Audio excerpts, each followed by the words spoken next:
morning and welcome aboard Halcyon VII, our 1988 Passport 40. Welcome to the galley. As you can see, it is a really big, well-designed space in here.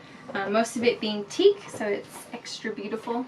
We'll start over here. So we've got a 12-volt air and water-cooled fridge and freezer. The fridge you can access from the top as well as down below. It's nice and long, so we'll put the condiments back there in the fridge. The freezer we've extra insulated. There is a function as well. We've got a sort of like a swing, like a galley swing. I don't know what it's called. It might even be like a strap. Let's go to the strap. Yeah, it's a strap. It's a seatbelt. It is. It's sort of your cooking seatbelt. Although when you're boiling water, it gets a bit funny. But you can hook it here, and you can sort of sit in it.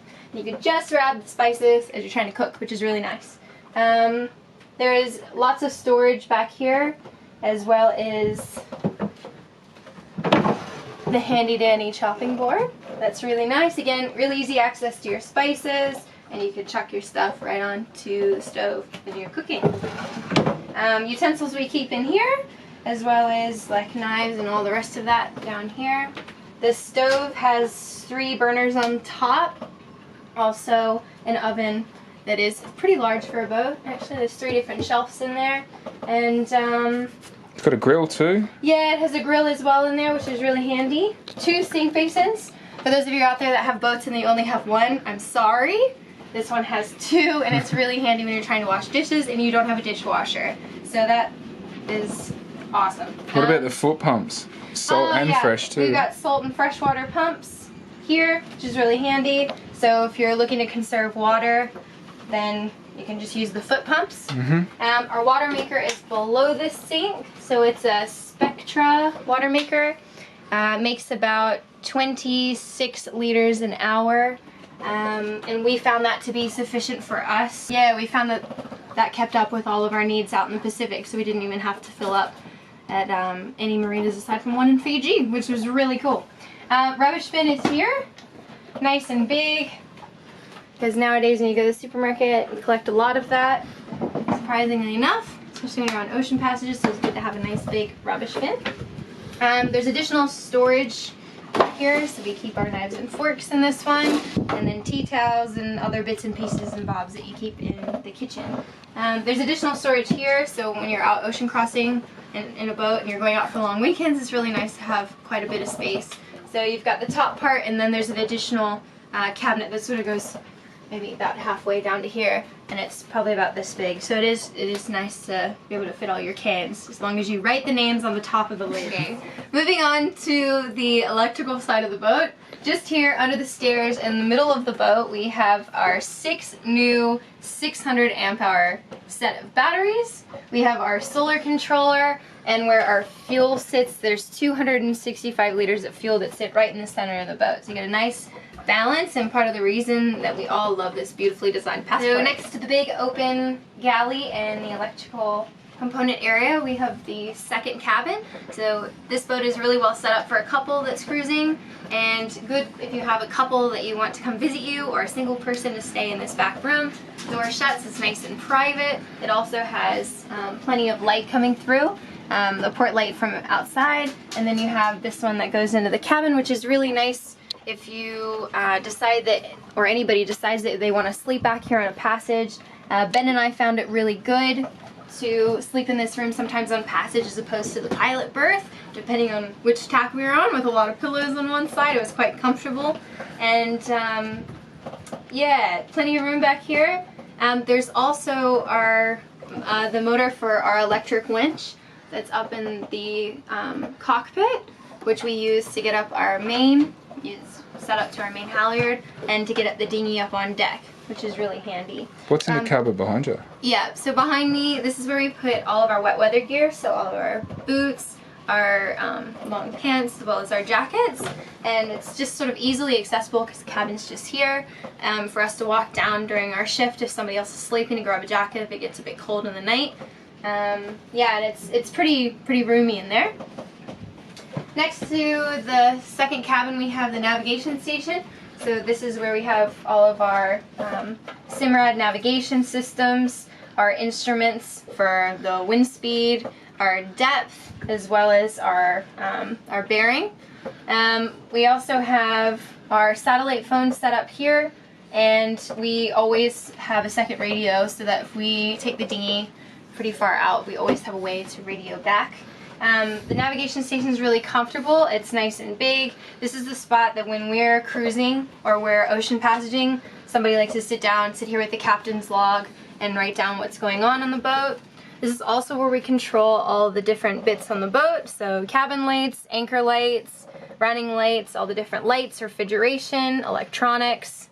So that hooks up to our SIMRAD that is down here, as well as the one that is connected in the cockpit area. So it's all networked, all the time. Yeah, it's all networked. Our solar panels do 660 watts and they run everything. So we can sit in a marina, have all of our lights on, run the water maker on a nice, not very cloudy day, sunny day, and have our instruments on as well, and we're still producing enough power to survive with the fridge and freezer on, which is pretty awesome. So we've got 2 sun power panels that run pretty much everything all the time.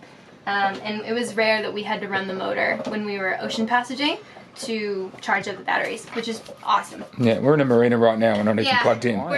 I think this is, we were. I think this is probably my favorite part of the boat and where we spent a lot of our time. Again, it's a big open design, so it feels really large in this boat. To the left, this is where we've got our bookshelves, extra storage up here, so you've got a radio connected to the Bose speakers that not only play inside, but play outside as well. So you're going to have some cruisy music and have a nice champagne. You can walk downstairs and the same music's playing as upstairs. Have it as loud as you want. Pilot berth, so this is usually where my favorite place is to sleep on passage, especially if it's rough. It's quite comfortable in the middle of the boat, so it's not as rolly as probably aft or forward. The saloon here it's beautiful. It's all teak. You've got the sunroof, which we have our dinghy up there right now, so it's not shining through, which is a little bit of a bummer, but that's okay. But this is where we sit. We have a lot of people come over. We've actually had probably 8, maybe 9 people come in and sit in here. It hasn't felt squishy at all. No, it hasn't felt too squishy.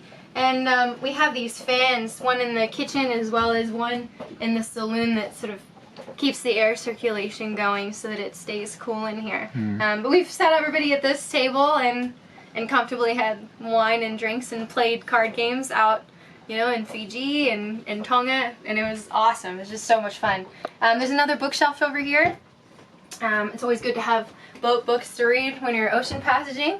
There's another area over here, 2 storage, and then underneath of most of these pillows you've got the one water tank just over here, and then on the pilot side you've got your starboard water tank. Okay. Our engine is located in the middle of the boat as well, so that means that the weight distribution is sort of sitting in the center with the batteries, the fuel tanks, and the engine, which is really good. This is a 2018 Beta Marine engine that we've changed the oil religiously on.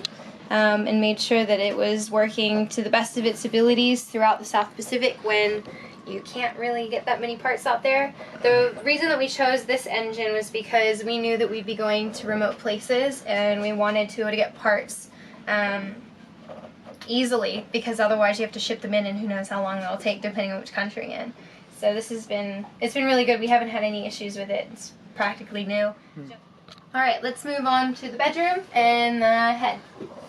So this boat is set up with a Pullman berth, passport setup. It's quite cozy in here. It is bigger than it looks. You have a sunroof in here as well, so again you get a bit of that light, which I think is so important on these boats because it is teak. And ventilation too. And ventilation as well. Again, we've got those fly screens that go in all of our port lights, so we can always have everything open and not worry about getting bitten to death by mosquitoes in Australia. The bed is actually a custom-made European microcoil mattress that is the most comfortable bed I think you'll probably ever sleep in. And we had it made so that when we were exhausted after an ocean passage, we could jump into bed and just fall straight to sleep. And I can probably say it's one of my personal favorites because I literally get in after an ocean passage and it's just so comfortable. That was probably one of my favorite things on this boat, and I'll miss that.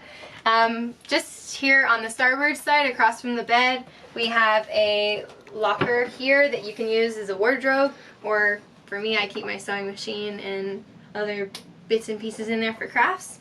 If you just come in here, behind the door, we have the sail locker, and we keep our asymmetrical spinnaker, our staysail, and our storm sail in here. So we've got 3 sails in here, plus the main and the headsail, and this boat is set up as a sloop, but it can run as a cutter with a staysail that you can remove. So you can put the staysail halyard or staysail stay in place if you want, or you can put it back against the mast and not use it. We personally find that this boat runs really well with the staysail, and it's a bit more balanced, which is really nice.